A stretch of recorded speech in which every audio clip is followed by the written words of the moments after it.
तो आइए इस पवित्र यात्रा के अगले अध्याय का सफर शुरू करते हैं।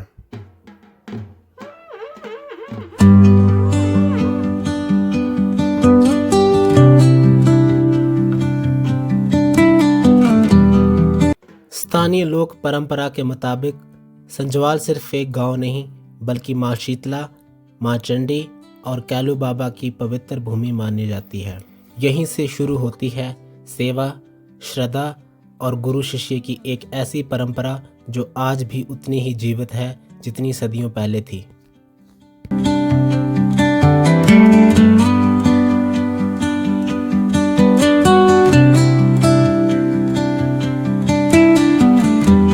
लोक परंपरा के अनुसार माँ शीतला के संजवाल आगमन से पहले लुदर चेले नियमित रूप से रंजनी और जमला जाया करते थे।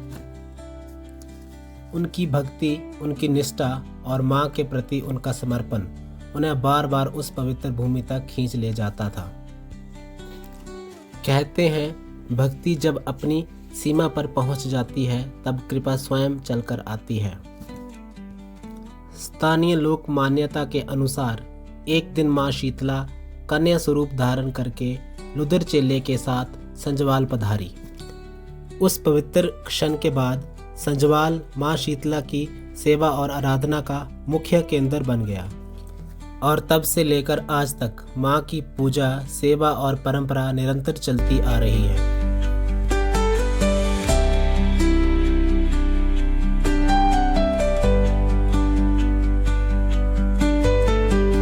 लोक मान्यता के मुताबिक माँ शीतला के प्रथम चेले लुदर ने अपना पूरा जीवन माँ की सेवा में समर्पित कर दिया। कहते हैं उन्होंने जीवित अवस्था में ही समाधि ग्रहण की। आज भी हर तीसरे साल उनकी पवित्र समाधि पर झंडा चढ़ाया जाता है और हजारों श्रद्धालु उनका आशीर्वाद लेने पहुंचते हैं। उनके बाद रसीला राम ने इस सेवा को आगे बढ़ाया। फिर चमारू राम ने इस पवित्र जिम्मेदारी को निभाया और आज के समय में माँ शीतला के प्रमुख चेले दीपराज पूरी श्रद्धा और समर्पण के साथ इस परंपरा को आगे बढ़ा रहे हैं। संजवाल की इस पवित्र परंपरा में माँ चंडी की सेवा का भी अपना एक विशेष स्थान है। लोक मान्यता के अनुसार माँ चंडी के प्रथम चेले बस्ती राम माने जाते हैं। उनके बाद सोनी इस सेवा और परंपरा को आगे बढ़ा रहे हैं।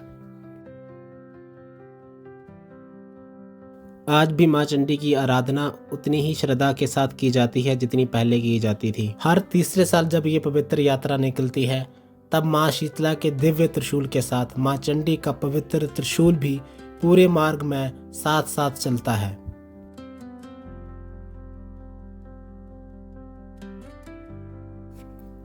ये दृश्य सिर्फ एक परंपरा नहीं बल्कि दो दिव्य शक्तियों और सदियों पुरानी आस्था के संगम का प्रतीक माना जाता है।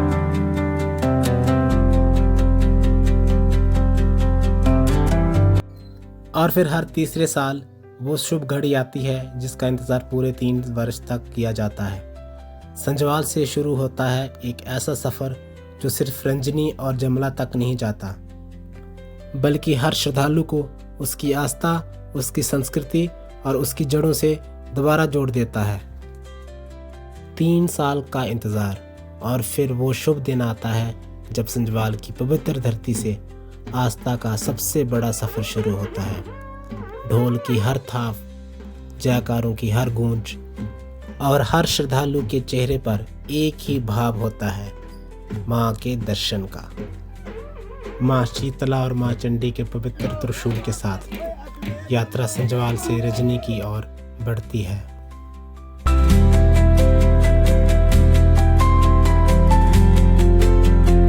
कठिन पहाड़ी रास्ते, घने जंगल और ऊंची चढ़ाई, लेकिन भक्तों के कदम कभी नहीं रुकते क्योंकि उनके साथ चलती है उनकी आस्था।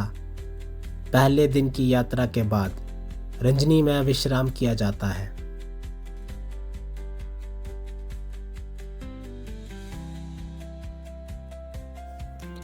अगली सुबह यात्रा का पवित्र और भावुक पड़ाव आता है। स्थानीय लोक परंपरा के मुताबिक माहिसू बाबा की पवित्र समाधि के दर्शन किए बिना ये यात्रा पूरी नहीं मानी जाती। इसीलिए हर श्रद्धालु सबसे पहले माहिसू बाबा की समाधि पर माथा टेकता है, उनका आशीर्वाद लेता है और फिर माँ के दर्शन के लिए अपनी यात्रा आगे बढ़ाता है। माहिसू बाबा का आशीर्वाद लेकर यात्रा जमला माता की ओर बढ़ती है। रजनी से आगे बढ़ते ही सफ़र और भी आध्यात्मिक हो जाता है। पहाड़ों के बीच से गुजरता हुआ ये रास्ता सिर्फ मंजिल तक ही नहीं बल्कि सदियों से चली आ रही आस्था और परंपरा तक ले जाता है। हर कदम के साथ थकान बढ़ती है, लेकिन उससे कहीं ज़्यादा मजबूत होता है विश्वास।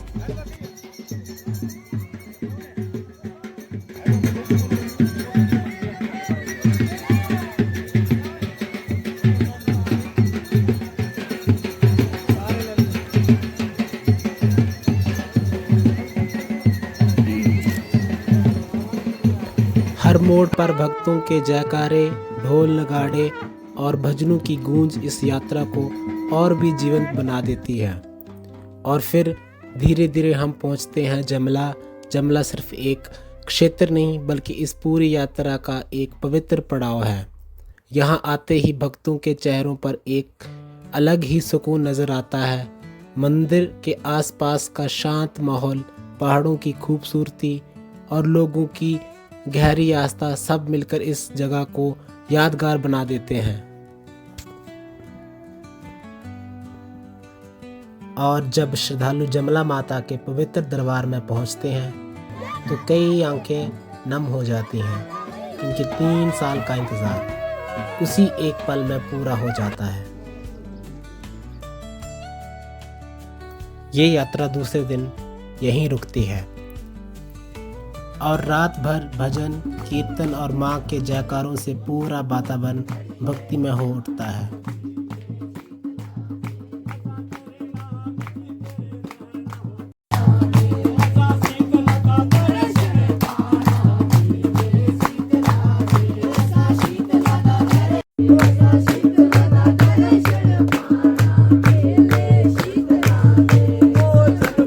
इस यात्रा की एक और सबसे खूबसूरत पहचान है सेवा।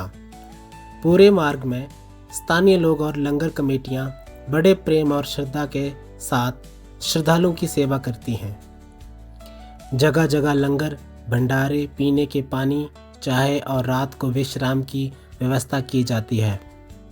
यहाँ हर आने वाले श्रद्धालु को मेहमान नहीं अपना माना जाता है। इसी निष्काम सेवा ने इस यात्रा को सिर्फ एक धार्मिक परंपरा नहीं बल्कि मानवता और एकता का जीवंत प्रतीक बना दिया है। 3 दिन का ये पवित्र सफ़र समाप्त ज़रूर होता है, लेकिन हर श्रद्धालु अपने साथ लेकर लौटता है माँ शीतला का आशीर्वाद, माहिसू बाबा की कृपा और एक ऐसा अनुभव जो जीवन भर उनके साथ रहता है। लेकिन इस अमर परंपरा की कहानी अभी भी पूरी नहीं हुई। इस विरासत को सदियों से जीवित किसने रखा, कैसे हर नई पीढ़ी इसे अपनी जिम्मेदारी समझकर आगे बढ़ा रही है, यही है इस कहानी का अगला अध्याय। समय बदलता रहा, पीढ़ियां बदलती रही, लेकिन कुछ परंपराएं समय के साथ कभी पुरानी नहीं होती। वो हर नई पीढ़ी के साथ एक बार फिर से जीवित हो जाती हैं। संजवाल से रजनी और रजनी से जमला तक की ये पवित्र परंपरा आज भी उसी आस्था के साथ जीवित है जैसे सदियों पहले थी। ये सिर्फ एक यात्रा नहीं, ये सेवा की परंपरा है। एक ऐसी परंपरा जिसे हर पीढ़ी ने अपनी जिम्मेदारी समझकर संभाला है। कुछ सफ़र सिर्फ मंजिल तक पहुंचने के लिए नहीं होते, कुछ सफ़र हमें खुद से मिलने के लिए होते हैं। संजवाल से रजनी और रजनी से जमला तक की ये पवित्र यात्रा सिर्फ पहाड़ों का सफ़र नहीं, ये अपनी आस्था तक पहुंचने का सफ़र है, अपनी संस्कृति को महसूस करने का सफ़र है और अपनी जड़ों को दोबारा पहचानने का सफ़र है। अगर आप भी इस अद्भुत लोक परंपरा का अनुभव करना चाहते हैं, माँ शीतला, माँ चंडी और माहिसू बाबा के पवित्र दर्शन करना चाहते हैं और संजवाल से रजनी होते हुए जमला तक निकलने वाली इस दिव्य यात्रा का हिस्सा बनना चाहते हैं, तो हर तीसरे साल होने वाली इस पवित्र यात्रा से जरूर जुड़ें। हो सकता है ये सफ़र सिर्फ आपको पहाड़ों तक ही ना ले जाए, बल्कि आपको अपनी संस्कृति, अपनी आस्था और अपनी जड़ों से भी दोबारा जोड़ दें। जब तक इन पहाड़ों में मंदिरों की घंटियां गूंजती रहेंगी, जब तक भक्तों के होंठों पर माँ के जयकारे रहेंगे, तब तक माँ शीतला का आशीर्वाद, माँ चंडी की शक्ति, माहेसू बाबा की तपस्या और संजवाल से रंजनी और जमला तक की ये अमर लोक परंपरा सदैव जीवित रहेगी। जय माँ शीतला, जय माँ चंडी, जय माहेसू बाबा। मैं हूँ विपिन। ये कहानी यहीं समाप्त होती है। मिलते हैं फिर किसी और अद्भुत कहानी के साथ।